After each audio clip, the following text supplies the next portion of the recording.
Hello, my name is Heath Jones, and I'm the pastor of Northwood Christian Church. And if you'd like to learn more about us, I encourage you to please visit our website at www.indYNCC.org.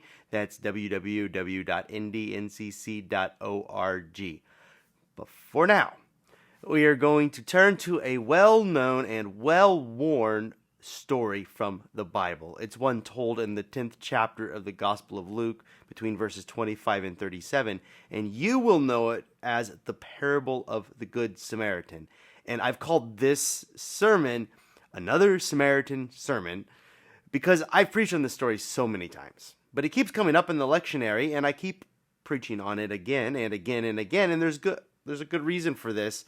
It's been preached on so many times, not only by me, but by countless others, because the story really is that good, and what it can teach us sings and comes through again and again and again at every telling. And so without further ado, I'll turn your attention along with me to the Gospel of Luke chapter 10 verses 25 through 37, and it goes. Just then a lawyer stood up to test Jesus. "Teacher," he said, "what must I do to inherit eternal life?" He said to him, "What is written in the law? What do you read there?" He answered, "You shall love the Lord your God with all your heart and with all your soul and with all your strength and with all your mind, and your neighbor as yourself." And he said to him, "You have given the right answer. Do this, and you will live." But wanting to justify himself, he asked Jesus, "And who is my neighbor?" Jesus replied, "A man was going down from Jerusalem to Jericho and fell into the hands of robbers who stripped him, beat him, and went away, leaving him half dead. Now by chance a priest was going down that road, and when he saw him, he passed by on the other side. So likewise a Levite, when he came to the place and saw him, passed by on the other side. But a Samaritan, while traveling, came near him, and when he saw him, he was moved with pity. He went to him and bandaged his wounds, having poured oil and wine on them. Then he put him on his own animal, brought him to an inn, and took care of him.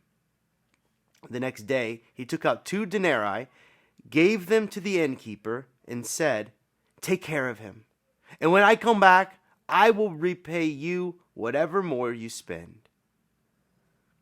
Which of these 3 do you think was a neighbor to the man who fell into the hands of the robbers?" He said, "The one who showed him mercy." Jesus said to him, "Go and do likewise."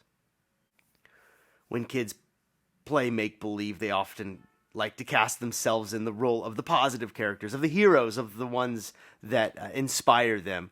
Or if not the positive characters, at least the interesting ones. And so when I was younger, the question became, who will be Superman? And who will be the bad guy?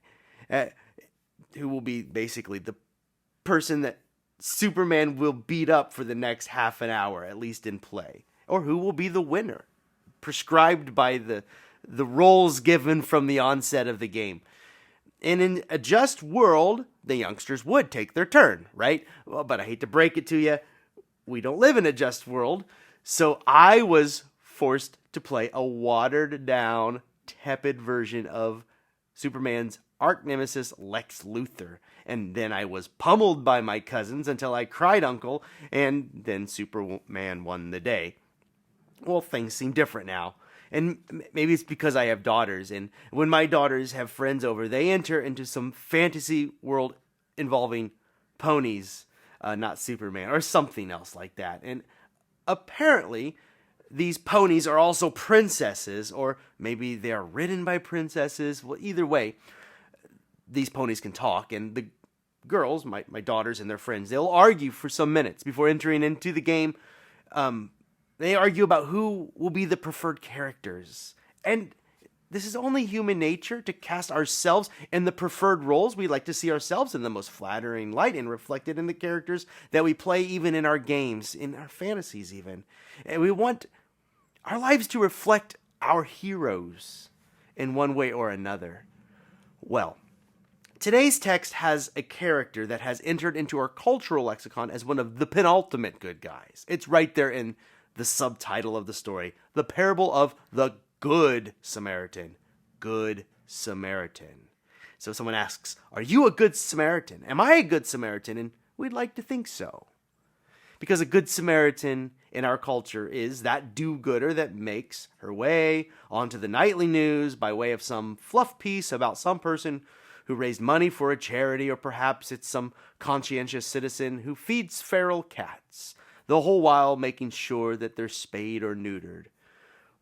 A good Samaritan in our culture is basically anyone who altruistically goes above and beyond, out of their way to do some good thing for someone or for the community at large. Perhaps a good Samaritan will stop for you when you've got a flat tire, or maybe a good Samaritan will pay for your coffee should you find yourself behind one in line at a coffee shop.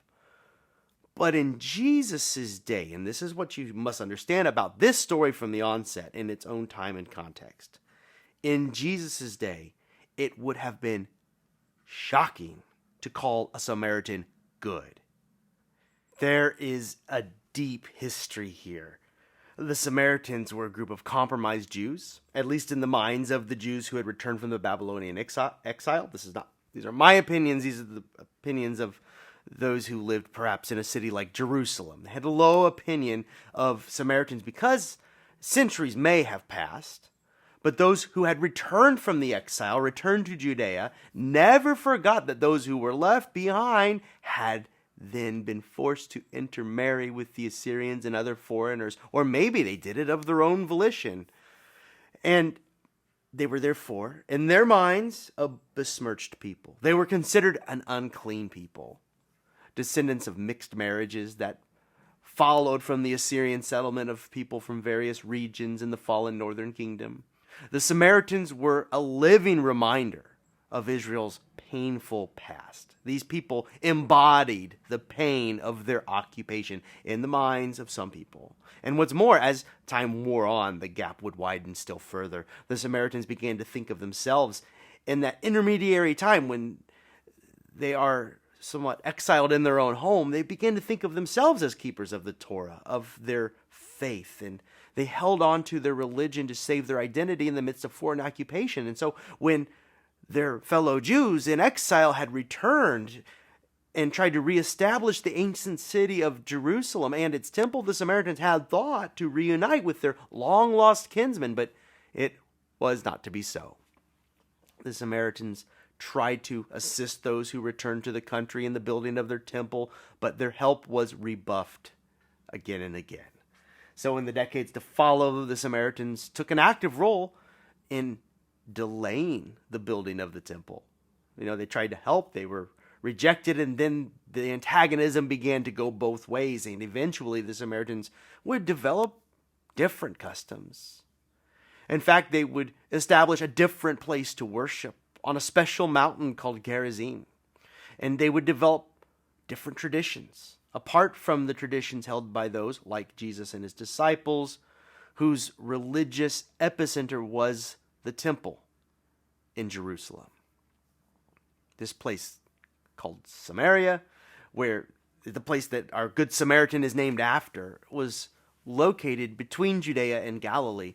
So it would make sense for a traveler to go straight through, but the animosity of the proper Israelites that they felt for their compromised kinsmen named the Samaritans was so entrenched that they would often go the long way around, making the journey longer, but it was a good thing because they avoided fraternizing with unclean people.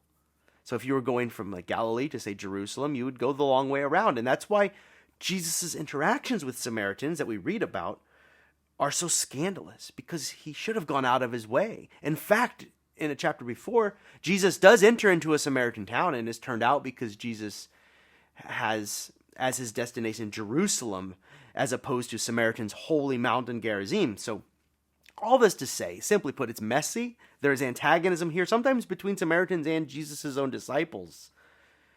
And Samaritan, framed this way, is supposed to be bad. A Samaritan is supposed to be the bad guy in this world of heroes and villains.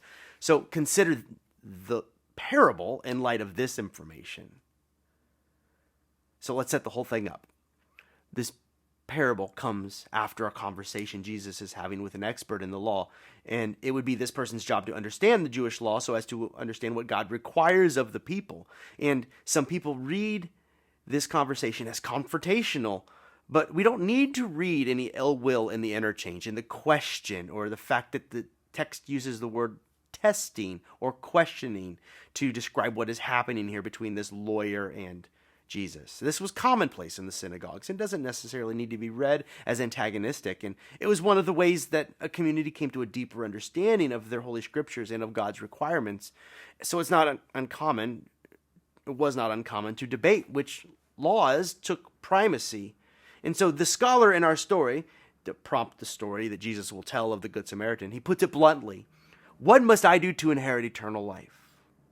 So what must I do? How must I live? What rules serve as the foundation for all others, and then what others, will follow, but in a tiered system, some higher on the order and some lower. And Jesus answers the man, and the answer is love God with your entire being and love your neighbor as yourself. Keep these two commands, not new, old commands, in fact. What's more, the first command is quoted by Jewish men at the start of every single day, and the second was not new either. You could look to Leviticus chapter 19, verse 2 to find where Jesus is quoting from. So simply put, his answer to the question is love God and love neighbor. And all other commands will follow from following these two prime directives. But the question that comes next is very natural. The man asks, who is my neighbor? Okay, I love my neighbor as myself. Who is that? And the text reads that it is asked so that the man might justify himself. Now, before you jump all over the guy's case again, I'd like for you to try and recall the times that you've tried to justify yourself. When I do it, it's usually because I feel that I've an assumption that I've had about the world and that it's being challenged. And I did this just the other day when I tried to explain to some colleagues of mine my decision to pass judgment on someone. And this person was panhandling right outside the restaurant where I was meeting my family to celebrate my brother-in-law's birthday. And the man said, "Can you spare some change for a homeless veteran?" And I said, "No, sir, I don't have any change," which was true. I wasn't carrying any cash. But I don't think that I'd have given him any money if I had. I don't know, maybe. But the fact is, I've grown accustomed to walking past similar people. I'm sure you have too. Or maybe not, good on you. But many of us have gotten used to it here in the city. And, they could be lying, we tell ourselves. Or maybe it could be true that they're hungry, but maybe they're going to use that money to feed an addiction. And after all, we come up with these after-alls, these excuses. And I continue to try to explain my actions to some of my friends who are also pastors. And they nodded and agreed with me. But in that moment, what I think I was doing was justifying myself. Because in the back of my mind, I'm wondering if that man is my neighbor. That is, does he fall under the scope of my care or my responsibilities? How far am I going to take this? For the man asking the question to Jesus in our text, these questions had been answered in various ways throughout the course of centuries. And some people were in, they were neighbors, and others were out. Ceremonially clean people? In, for sure. Lepers and other diseased individuals? Out. Big time. And those who maintain proper dietary customs, ate the right foods? Yeah, they're in. And those who don't, or can't because they're poor? Out. Those who are Jews, in. Gentiles, out. And again, before you get all judgy, you have your list too. I guarantee it. And when pressed, you will probably try to justify yourself. You hear it all of the time in discussions about gender, sexual identity, race, and religion. And everyone has a type of other that we would like to think of as someone we can keep at arm's distance to preserve ourselves for our own safety, our own sensibilities, what have you. That is a type of person we'd rather exclude. Maybe we wouldn't use that word, but that's what it amounts to. And it isn't arbitrary. We have our reasons. We have reasons that we use to justify ourselves. Who is my neighbor? Well, to all of us, Jesus tells a story.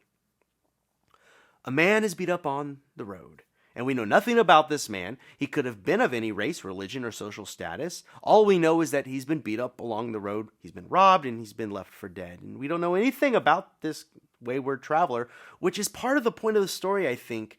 We don't know who the man is who needs help. We only know that he needs it. We have no context. What we have here is a bleeding man in the street.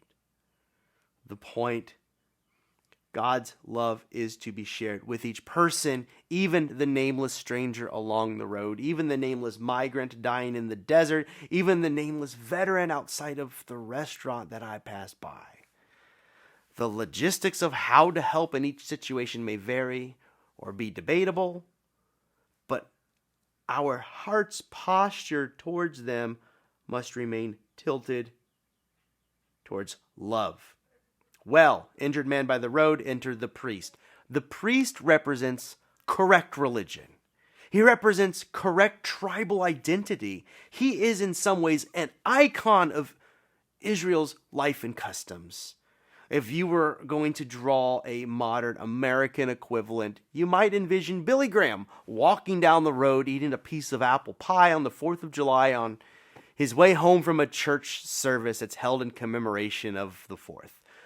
And of course, I'm laying it on pretty heavy here, but you get the idea. And you know, who can guess what Billy Graham would have done if he were passing by this man along the road? And I certainly don't want to disrespect his memory, but I'm trying to convey the sort of character Jesus is describing in the story. This is the good guy. You're casting the roles at the beginning before the kids' game. You know, who's the villain, who's the good guy? This is the good guy who shows up by this wounded man in the road. Jesus, he describes the sort of person who, in all of the good movies, you assume will do the correct thing. But aghast, we are shocked. He does not. So the hero steps to one side of the road and moves on, and then next comes the Levite, and he's not someone with quite the credentials of the priest. Maybe he's more relatable because he's not so high up on in the hierarchy, but he's at least a church-going man, or that day's equivalent. The Levites were the tribe of Israel responsible for keeping things going well at the temple.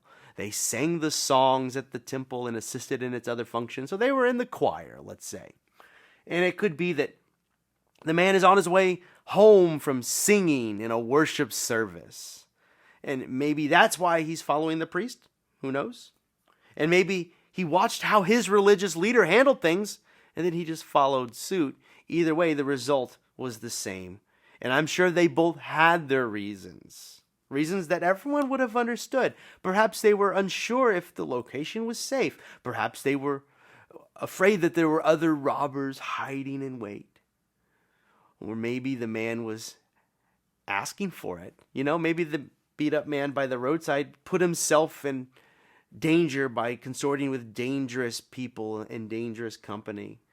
Perhaps it was the crowd he hung out with, and he should, learn a lesson. Or maybe the priest and the Levite thought to themselves, we don't want any part of this.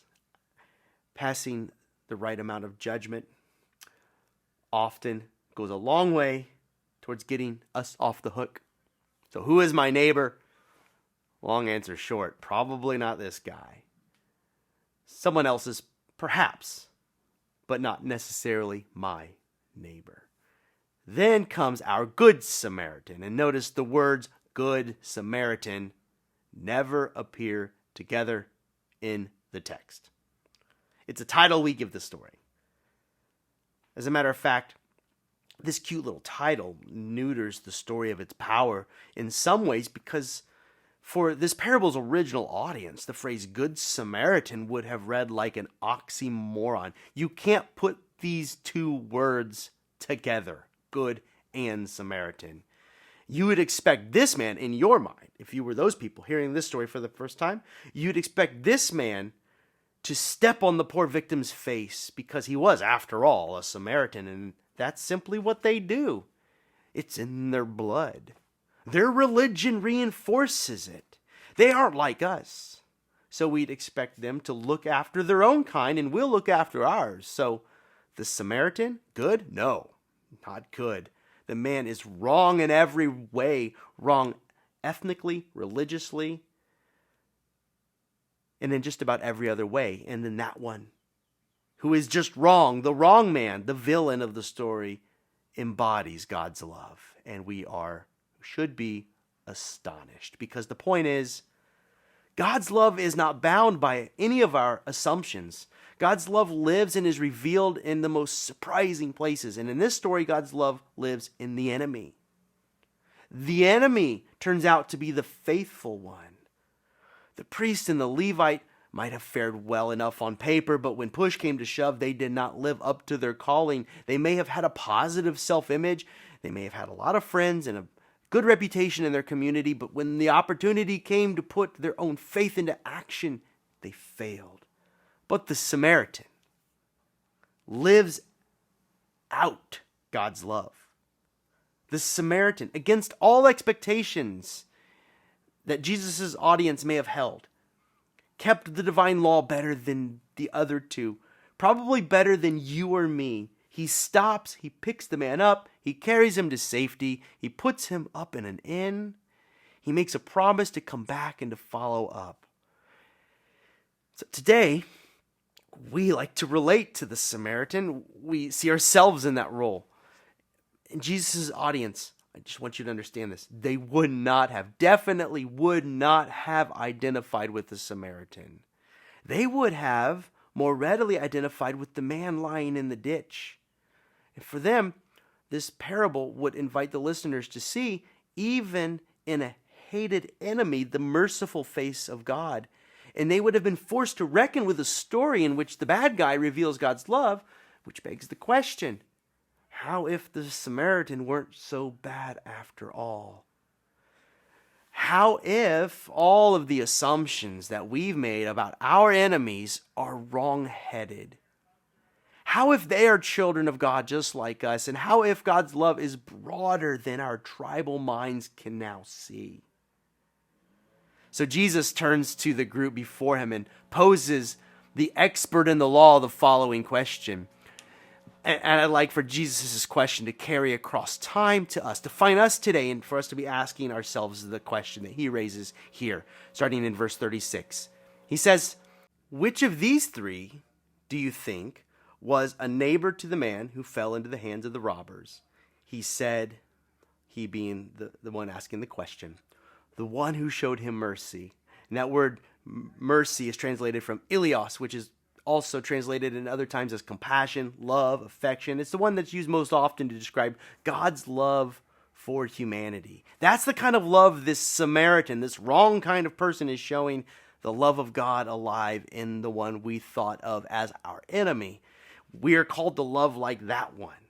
And then Jesus says to them and to us, go and do likewise. And so now, go and do likewise. Now that we've come to realize that God's love lives even in our enemy, and that we are called to emulate that love, it's time for us to not only see the love of God lived out through the lives of our enemies, but to go and to live like that, like the Samaritan did. The Samaritan only did what God does all of the time.